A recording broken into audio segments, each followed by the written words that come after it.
Imaginem o seguinte cenário, gente. De um lado, a gente tem o princípio mais sagrado da liberdade de imprensa, que é aquele direito e até o dever de seguir o rastro do dinheiro público. Com certeza, é a base, né? Exato. E do outro lado, a gente tem a estrutura máxima de segurança da mais alta corte do país, reagindo ao que eles classificam como uma ameaça direta, tipo um assédio coordenado contra os membros deles. E aí que a coisa fica complexa. Pois é, o que acontece quando essas duas forças, que vão lembrar ambas são amparadas pela Constituição, colidem a 200 km por hora? É um choque inevitável. Totalmente. O nosso mergulho nos fatos de hoje vai direto ao centro de um choque institucional sem precedentes, que está se desenrolando agora mesmo no Brasil. E os detalhes são impressionantes. São mesmo. Nós estamos falando de uma reportagem investigativa sobre o uso controverso de carros oficiais blindados e de uma resposta fulminante do Supremo Tribunal Federal, que culminou em uma operação da Polícia Federal dentro da casa de um jornalista. É o que a gente pode chamar de um verdadeiro teste de estresse institucional, sabe? Sim, e atenção a quem nos acompanha hoje.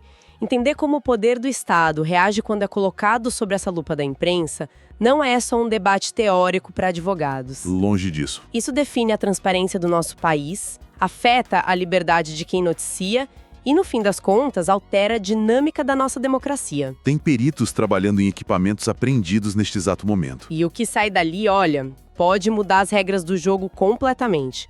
O nosso papel aqui, analisando essas fontes e os documentos que vieram a público, não é defender o jornalista e nem blindar os magistrados. Exatamente, nós somos totalmente imparciais nessa análise. Nossa missão é abrir o capô dessa história. A gente precisa entender a engenharia jurídica por trás de cada movimento, sabe? Por que certas leis estão sendo aplicadas de uma forma meio inédita e como um caso super local lá no Maranhão escalou direto para a mesa do Supremo em Brasília. É uma escalada muito rápida. Muito. É uma teia complexa que envolve fundos restritos de segurança, o Código Penal e, claro, o xadrez político nacional. E como a nossa praça pública hoje é digital, né, e esse debate exige a participação de todo mundo, eu faço um convite rápido e bem direto a quem está assistindo agora. Deixem o like no vídeo neste exato momento, por favor, e escrevam nos comentários a cidade de onde estão acompanhando essa nossa análise. Isso é fundamental para o debate. Muito. Mostrar que a sociedade civil está atenta a essas movimentações lá em Brasília e também nos estados é o primeiro passo para um debate democrático real. Então compartilhem este conteúdo para a gente furar a bolha da desinformação. Perfeito. Feito o recado, vamos aos fatos. Vamos lá. Qual foi a faísca que detonou esse barril de pólvora? Tudo começa com uma publicação no site de um jornalista, o Luiz Pablo, ou Luiz Pablo Conceição Almeida. Isso. E a denúncia dele não é sobre uma opinião, não é uma fofoca política de corredor, é sobre patrimônio físico. Especificamente, um veículo oficial do Tribunal de Justiça do Maranhão, o TJMA. E a fonte que a gente analisou detalha muito bem a natureza desse patrimônio. Porque, olha, não estamos falando de um carro de frota comum, sabe? Aqueles carros básicos de repartição, né? Exato. Aqueles usados para entregar documentos de um fórum para o outro. A reportagem foca em uma Toyota SW4 preta que é totalmente blindada. Nossa! Pois é. O cerne dessa investigação jornalística gira em torno de como esse veículo, que tem um custo altíssimo, foi adquirido e como ele é mantido. Segundo a apuração do jornalista, a SW4 é custeada por verbas de uma reserva muito, mas muito específica. Que é o Fundo Especial de Segurança dos Magistrados, certo? Exatamente esse. Para quem está nos ouvindo e de repente não vive esses bastidores da administração pública, vamos tentar visualizar o que isso significa na prática. Boa. Imagine que a prefeitura de uma cidade compre um caminhão de bombeiros de última geração, tipo com aquelas escadas Majuros, tecnologia de ponta, usando um fundo de emergência caríssimo. Um dinheiro bem carimbado. Isso. Mas aí, em vez de ficar no quartel aguardando um incêndio, esse caminhão é visto frequentemente regando o jardim particular da casa do prefeito. É uma imagem forte. E veja bem, o jardim está sendo regado, sim, está sendo cuidado, Mas e se houver um incêndio real do outro lado da cidade? A denúncia do jornalista aponta para uma dinâmica bem parecida. Uma questão de desvio de finalidade. Exato. Ele afirma que um carro financiado por esse fundo restritíssimo, que pelas regras lá do TJMA deveria servir exclusivamente ao presidente do tribunal, aos corregedores ou dar apoio a autoridades judiciais em missões oficiais lá no estado, está sendo usado para outra coisa. E o texto da reportagem é categórico nisso. Ele afirma que essa Toyota SW4 blindada, que deveria estar sob essa restrição administrativa severa que você mencionou, encontra-se na posse do ministro do STF, Flávio Dino. Direto com o ministro. Sim, e a alegação vai além da simples posse. O jornalista publicou que o carro é utilizado de maneira rotineira pela esposa e pelo filho do ministro para deslocamentos particulares lá pela capital, em São Luís. Ah, entendi. O uso para, nas palavras exatas da publicação, fins pessoais e familiares, é o que tipifica a suposta irregularidade administrativa apontada pela matéria. Bom, peraí, eu preciso fazer um contraponto aqui e ser meio que advogada do diabo nessa história. Manda. Porque a gente não pode ignorar a realidade do país em que a gente vive, né? Nós estamos falando de um ministro do Supremo Tribunal Federal. É alguém que julga casos de crime organizado, políticos superpoderosos, questões que mexem com bilhões de reais. Sem dúvida, o risco é inerente ao cargo. Sim, essas pessoas sofrem ameaças de morte reais todos os dias. A segurança de um ministro inevitavelmente se estende à família dele. Um criminoso que queira atingir um juiz de alta corte não vai hesitar em focar no alvo mais vulnerável, tipo a esposa ou o filho no trajeto para a escola. É um modus operandi de facções, infelizmente. Pois é, então do ponto de vista humano e até de segurança de Estado mesmo, a família dele não precisa de um carro blindado e de proteção oficial. E indo um pouco além, quando um jornalista começa a monitorar a rotina da família de um ministro, tirando fotos do trajeto da esposa ou do filho, ele não está ativamente colocando essas pessoas em risco. É um ponto excelente. Eu consigo entender perfeitamente por que as autoridades encarariam isso como um assédio perigoso e não apenas como uma reportagem de rotina investigativa. Esse é o nó górdio da questão. É fundamental a gente separar aqui o debate moral do debate estritamente jurídico e administrativo. Certo. O ponto que você levanta sobre a vulnerabilidade e a necessidade de segurança é real. A legislação prevê, sim, que autoridades de alto escalão e as famílias delas tenham proteção do Estado. Isso é indiscutível. Tá. O problema, e o que a reportagem investigativa questionou na essência, não é se a família precisa de segurança, mas quem está pagando por ela e de onde sai o recurso. A origem do dinheiro. Exatamente. O Fundo Especial de Segurança dos Magistrados do Maranhão é uma rubrica estadual. Ele foi criado para proteger juízes estaduais que estão lá na linha de frente combatendo o crime local no Maranhão. E o Flávio Dino é federal? Exato. Ele é um ministro federal. A argumentação administrativa da matéria é se há necessidade de segurança reforçada para as famílias de um ministro do Supremo lá no estado de origem dele, isso deveria ser provido e custeado pelo aparato de segurança federal. Ou pelo próprio STF. Isso, e não através do que seria um desvio de finalidade de um equipamento que pertence ao judiciário estadual. Ou seja, a denúncia foca na origem do dinheiro e na burocracia do equipamento mesmo. O problema não é existir o tal caminhão de bombeiros, é de qual quartel ele foi tirado. Perfeita síntese. O escrutínio jornalístico sobre verbas públicas, ele é cego em relação ao cargo. Se há uma regra que diz que este fundo só pode ser usado para o presidente do tribunal estadual, o repórter que identifica o carro na garagem de um familiar de uma autoridade federal tem, na visão da imprensa, o dever de relatar essa anomalia. Entendi a lógica. Mas, voltando ao seu contraponto sobre o risco de monitorar a família, que é um ponto muito forte, é justamente essa a tese que o Estado abraçou para reagir à publicação. E que reação brutal, né? Porque a fonte relata que a resposta não foi tipo uma nota oficial da assessoria de imprensa esclarecendo a origem do carro. Não teve notinha. A resposta foi a Polícia Federal batendo na porta do jornalista no Maranhão. O ministro Alexandre de Moraes, que é colega de corte do Flávio Dino, expediu um mandado de busca e apreensão. Uma medida extrema. Sim. Na terça-feira, dia 10, os agentes entraram na casa do Luiz Pablo e levaram todos os instrumentos de trabalho dele. Celulares, notebook, tudo. Mas vem cá, como isso funciona na prática? Como uma denúncia sobre um carro lá no Maranhão pula a justiça local e vai parar direto na mesa de um ministro do STF em Brasília para autorizar uma busca na casa de um repórter? A mecânica processual aqui é o que torna esse caso um verdadeiro divisor de águas. Normalmente, se um prefeito ou um juiz de primeira instância se sente ofendido por uma reportagem lá no Maranhão, ele processa o jornalista na justiça local mesmo. O rito normal, né? Isso, um juiz de primeira instância analisa o pedido e segue o jogo. Mas quando a suposta vítima da ação do jornalista é um ministro do Supremo Tribunal Federal, a competência para investigar ameaças, crimes contra a honra ou agressões contra a instituição sobe imediatamente para a própria Suprema Corte. É o tal do foro privilegiado agindo aí. É o que chamamos tecnicamente de atração de competência. A Polícia Federal entra no circuito porque passa a tratar o caso não como uma querela paroquial, mas como um assunto de segurança nacional ou de proteção institucional ao STF. E aqui entra aquele lineamento de forças que a fonte menciona e que, olha, assusta qualquer um que acompanha os trâmites lá de Brasília. Porque não foi uma canetada solitária. De jeito nenhum. Foi orquestrado. A Polícia Federal fez o pedido argumentando que a conduta do jornalista exigia a investigação. Aí esse pedido foi encaminhado à Procuradoria-Geral da República. A PGR, que é o órgão máximo do Ministério Público e tem a função de fiscalizar a lei, olhou para o pedido da PF e disse: nós concordamos.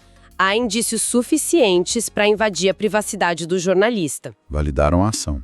E por fim o STF autorizou. São 3 pilares gigantescos do Estado agindo em uníssono contra um jornalista local. E para mim, o detalhe mais estarrecedor dessa história toda é a palavra usada para justificar essa operação. Porque eles não alegaram calúnia, difamação ou injúria. Eles usaram um termo perseguição. Perseguição. Sim, e a mudança dessa única palavra altera todo o universo jurídico em volta do caso, sabe? Como assim exatamente? Bom, calúnia ou difamação são crimes contra a honra. Historicamente, se um jornalista publica uma mentira ou algo muito ofensivo, a autoridade entra com uma ação penal privada. O jornalista responde ao processo, pode ter que pagar uma indenização e até publicar uma retratação no site. Que é o que a gente está acostumado a ver. Exato.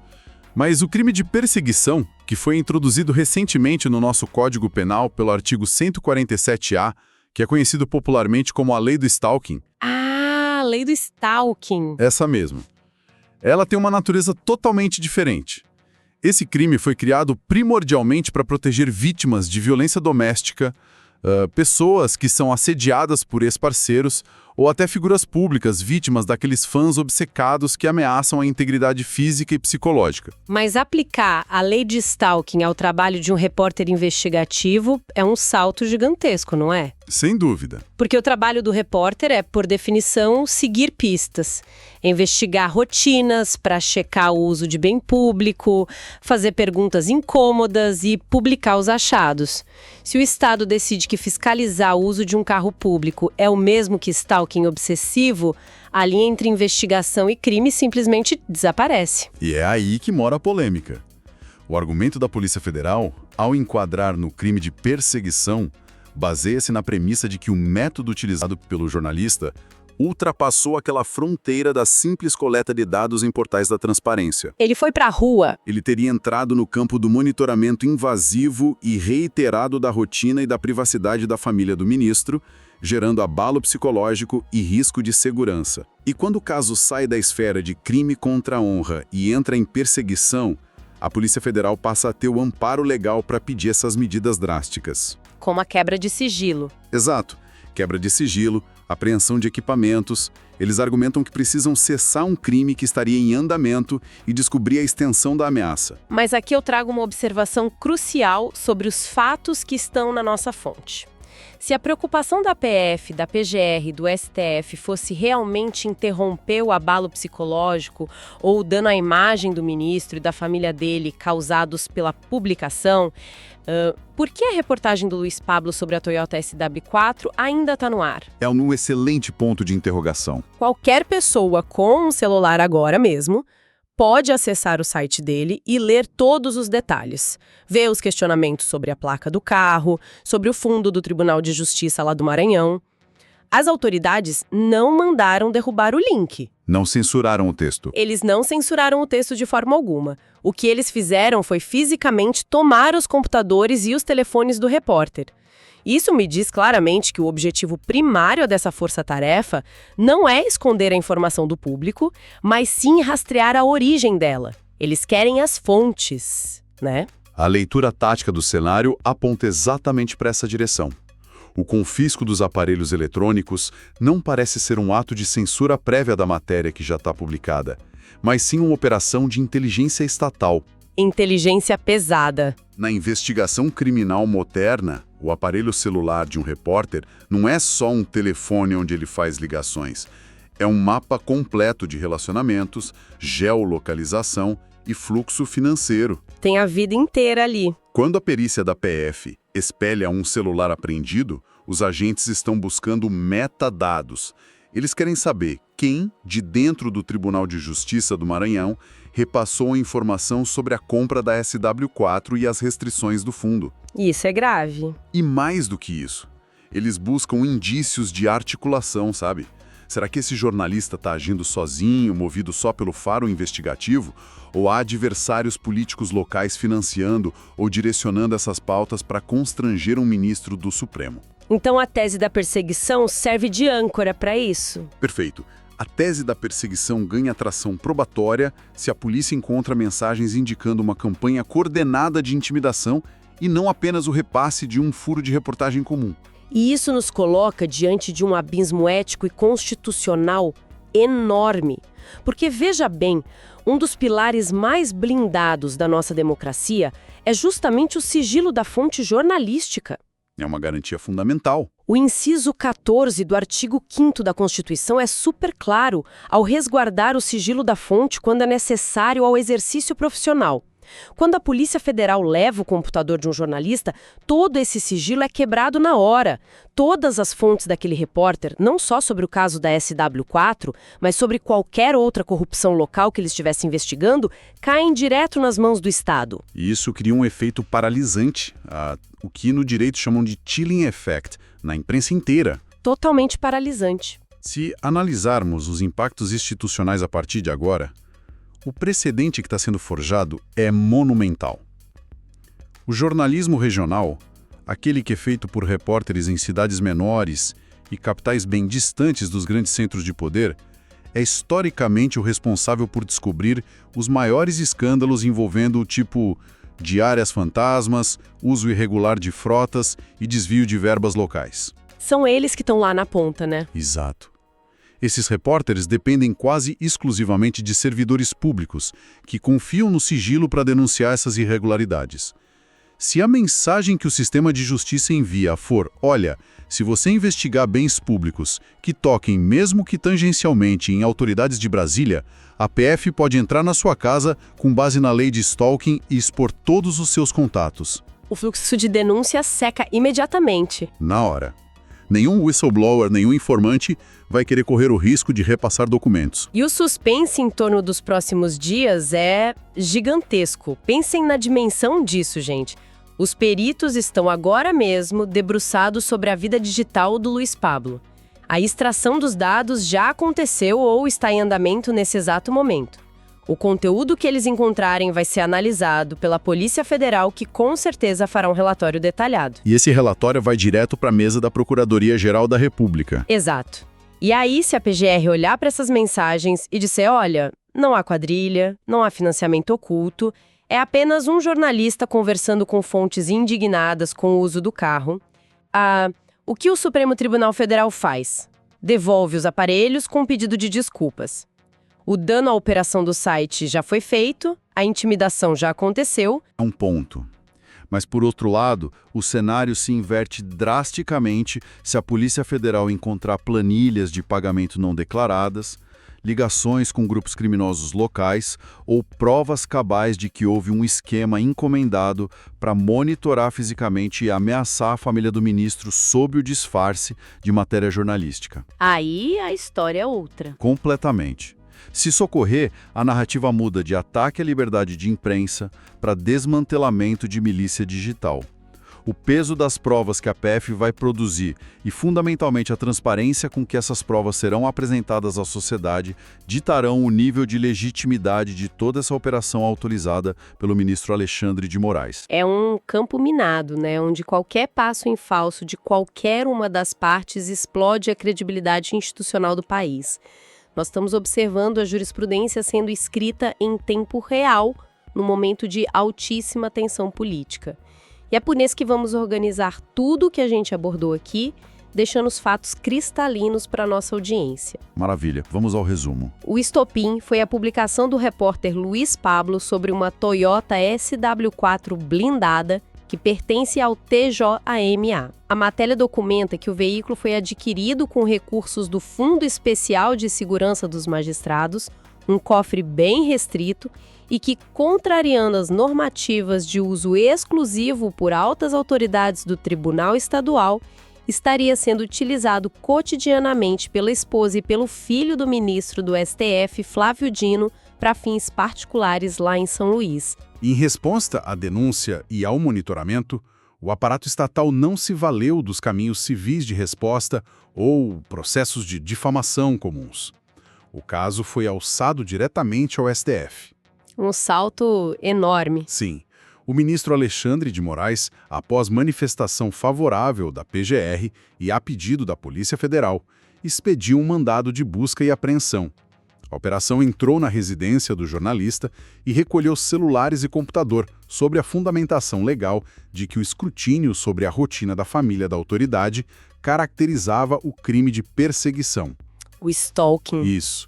Alterando o peso criminal do caso e permitindo a quebra de fato do sigilo das fontes do repórter. E os equipamentos estão agora no laboratório da polícia e o conteúdo que sair de lá tem o poder de inocentar a conduta do repórter ou confirmar a tese de assédio institucional levantada pelo Supremo. O Brasil inteiro, e especialmente o meio jornalístico, aguarda os próximos passos da PGR com a respiração suspensa. Literalmente. E enquanto nós monitoramos cada atualização desse caso, para trazer os detalhes para vocês, para todo mundo que nos assiste, eu quero deixar um pensamento muito sério para refletirmos antes de encerrar. Qual seria? Na era da informação rápida, quando a fronteira invisível entre o jornalismo legítimo, que fiscaliza o patrimônio público, e o crime de perseguição é traçada, investigada e julgada pelas mesmíssimas instituições e autoridades que estão sendo alvo das matérias, sendo alvo das matérias quem detém, de fato, o poder de decidir o que é de interesse público? É a grande pergunta da nossa era institucional. Quem vigia os vigilantes? Exatamente. A resposta não é simples, e é por isso que o debate não pode terminar quando este vídeo acabar. Convido cada pessoa que nos assistiu até aqui a descer na seção de comentários e deixar sua visão sobre esse embate. Como a nossa sociedade deve balancear o direito vital da imprensa de investigar o poder com a necessidade igualmente vital de proteger as instituições e as famílias daqueles que julgam. Um equilíbrio super delicado. Compartilhem as opiniões, mantenham sempre o respeito, a civilidade e o foco nos fatos técnicos, porque é dessa forma que elevamos o nível do debate no nosso país. Com certeza. O debate limpo é o que constrói. E, claro, se este mergulho profundo ajudou quem está aí do outro lado a conectar os pontos dessa crise institucional e a enxergar além das manchetes rápidas, não vai embora sem conferir se o like está ativado e se a sua inscrição está garantida no canal para receber nossas próximas análises. É o apoio da audiência que mantém a nossa cobertura forte. É esse engajamento que permite que continuemos cobrindo a política nacional com esse grau de profundidade. Mantenham o espírito crítico afiado, continuem questionando o que está por trás dos fatos e nos encontramos na nossa próxima investigação.